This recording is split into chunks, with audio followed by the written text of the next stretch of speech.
আজকে আমরা যাচ্ছি বৃন্দাবন মন্দির।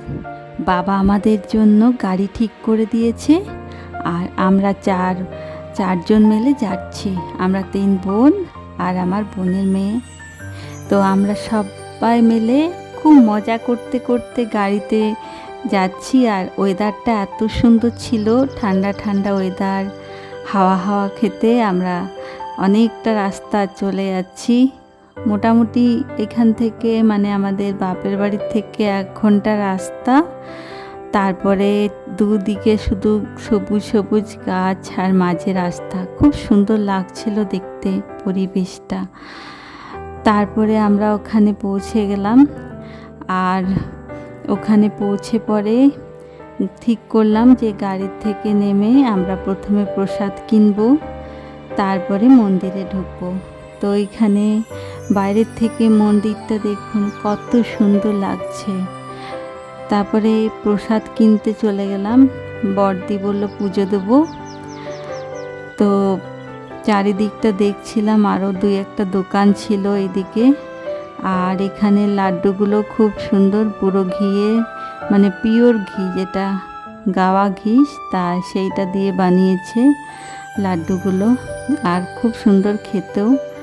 তারপরে আমরা মন্দিরের বাইরেটা একটু ঘুরে ঘুরে দেখে আর ভিতরে ঢুকে গেলাম। ভিতরে এই যে এখানে খুব সুন্দর করেছে, এই কৃষ্ণ মাঝে বাঁশি বাজাচ্ছে আর চারিদিকে রাধারা ঘুরছে, তো এটা খুব সুন্দর লাগছিল দেখতে।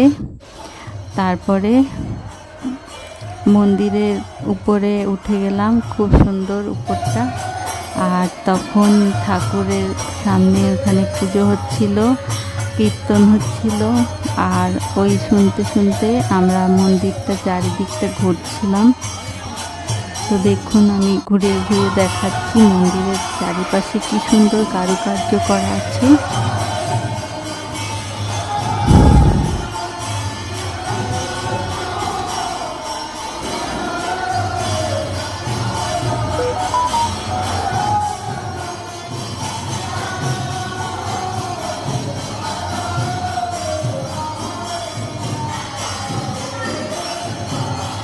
কৃষ্ণের নানা রকম সব ছোটোর থেকে যে বড় হয়েছে, তো কৃষ্ণর লীলা মানে যেগুলো আছে সেগুলো সব দেয়ালে করা আছে, আর সেইগুলোই সুন্দর লাগছিল দেখতে।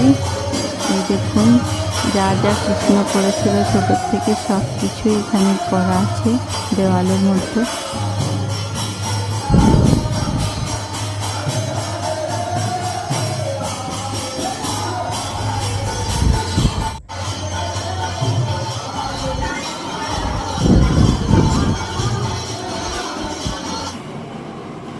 আর এই হচ্ছে কৃষ্ণ রাধা। এখানে পুজো হয়ে যাওয়ার পরে তারপরে আমরা প্রণাম করলাম। ভিতরটাতে খুব সুন্দর লাগছিল কৃষ্ণ রাধার মূর্তিটা। আর এই দিকে বিশ্রাম করার জন্য খুব সুন্দর জায়গা করা আছে। উপরতে চারিদিক থেকে শুধু হাওয়া আসছিল, ফাঁকা আছে চারিদিকটা। আমরা একটু বসে বিশ্রাম করে নিলাম, তারপরে আবার ঠাকুর দর্শন করে চলে যাব খেতে। কারণ আমাদের কুপন কাটা আছে 60 টাকা করে এক একটা কুপন।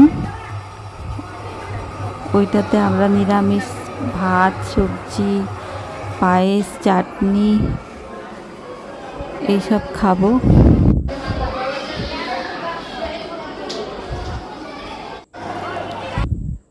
তো এখানে আমরা চলে এলাম খাবারের জায়গাতে। এখানে লাইন দিয়ে ঢুকে গেছি আর বসে গেছি খাবার খেতে। তো খাবার খেয়ে বেরিয়ে গেলাম। খাবারটা সত্যি খুব সুন্দর ছিল এখানে প্রসাদটা। আর তারপরে আমরা ঠিক করলাম এখানে টেরাকোটার জিনিস তৈরি হয়, সেখানে দেখতে যাব। তো চলে এসেছি, এখানে পাশেই তৈরি করে। এগুলো দেখুন খুব সুন্দর সুন্দর জিনিস বানিয়েছে আর এখানে বিক্রি করছে। তো আমরা এখানে দেখতে চলে এলাম। এত সুন্দর লাগছিল, প্রত্যেকটা জিনিস একদম নিখুঁত করে বানিয়েছে। আমরা 1-2টো ছোট ছোট জিনিস কিনলাম।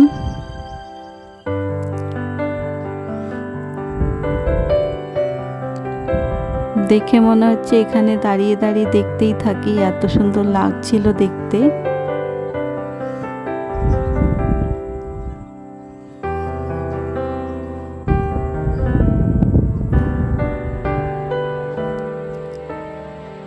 এগুলো সব মাটির থালা, তার উপরে কাজ করেছে। আর এই মাটির ঘোড়া বাঁকুড়ার বিখ্যাত পাঁচমোড়ার ঘোড়া। তারপরে আমরা ওখান থেকে চলে এলাম মাসির বাড়ি। মাসির বাড়ির এই বাগানটা খুব সুন্দর বানিয়েছে, তাই একটু ভিডিও করে নিলাম।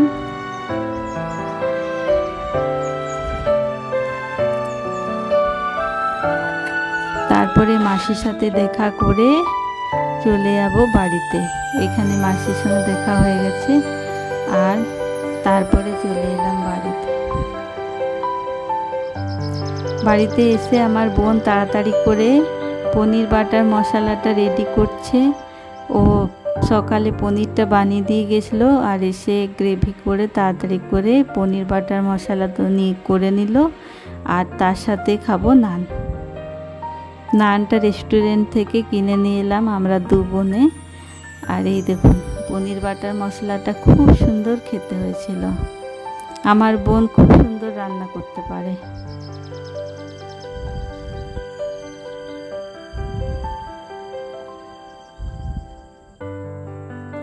এই যে বোন খেতে বসে গেছে, এখানে নান আর পনির বাটার মশলা নিয়ে নিয়েছে আর খেতে শুরু করে দিয়েছে।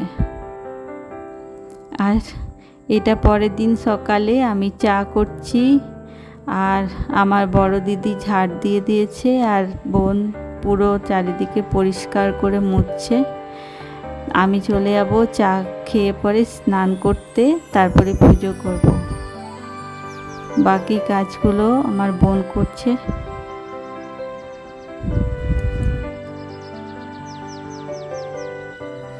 আর এখানে বাবাকে প্রথমে চাটা দিতে যাচ্ছি, বাবাকে দিয়ে চলে এসেছি, আর আমি চা খেয়ে নিচ্ছি। তারপরে আমার বোন আর দিদি বসে গেছে গল্প করতে করতে চা খেতে।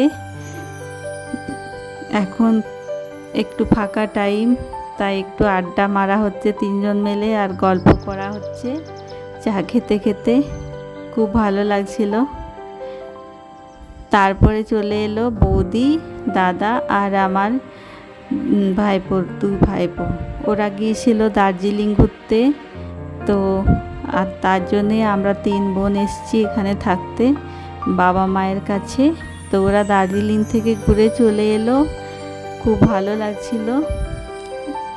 তারপরে এখানে মা রেডি হয়ে গেছে, একতেশ্বর যাবে। বড় দিদি আর মা একতেশ্বরে পুজো দিতে যাবে। মাকে আজকে একটু ভালো লাগছে, কালকে শরীরটা খারাপ ছিল। তো এখানে আমরা সবাই মিলে একটু করে সেলফি তুলে নিলাম, আর মাকে তো খুব সুন্দর লাগছে। এখানে মা বলল যে আমার একটা পুরো শাড়ি পরে একটা ছবি তোল। এই দেখুন খুব সুন্দর লাগছে। তারপরে ওরা টোটোয় করে বেরিয়ে গেল একতেশ্বর মন্দির। আর বাকি এদিকে যা রান্না আছে আমার বৌদি আর আমার বোন করবে। তো এখানে বসে গেছে রান্না, ভেন্ডি ভাজা হয়ে গেছে, আর এখানে চিকেন নিয়ে এসছে। চিকেনটা নুন হলুদ মেখে রেখেছে, এরপরে রান্না হবে। আর এখানে হবে লাউয়ের তরকারি।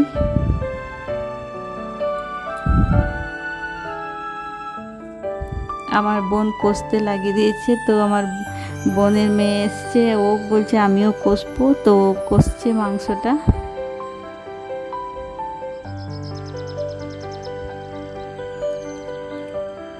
তারপরে আমরা রান্না টান্না করে রেডি হয়ে চলে যাচ্ছি নাইটি কিনতে। নাইটি কিনে চলে এসেছি, আর এখানে মাংস রান্নাও হয়ে গেছে, সব হয়ে গেছে। তারপরে এবারে খাওয়া দাওয়ার পালা। খাওয়া দাওয়া করে আমরা রেডি হয়ে যাব, আর আমাদের যেতে হবে বাড়ি। আজকে আমরা বাড়ি চলে যাব তিন বোন মিলে। এখানে সব রান্নাগুলো দেখিয়ে দিলাম। এরপরে আমাদের খাওয়া দাওয়া সব হয়ে গেছে, বিকেলবেলায় রেডি হয়ে গেছি বাড়ি যাবার জন্য। ওরা সব একটু গল্প করছে।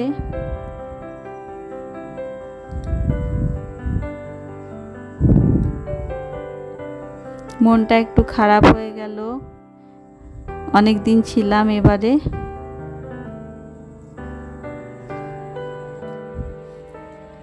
এরপর আমরা গাড়িতে চেপে গেলাম, বাবা গাড়ি ঠিক করে দিয়েছে আমাদের 3 বোনের জন্য। তো আমাদেরকে একে একে বাড়িতে গাড়িটা নামিয়ে দেবে। প্রথমে আমি নামবো, তারপরে বোন, তারপরে আমার বড়দি, তারপরে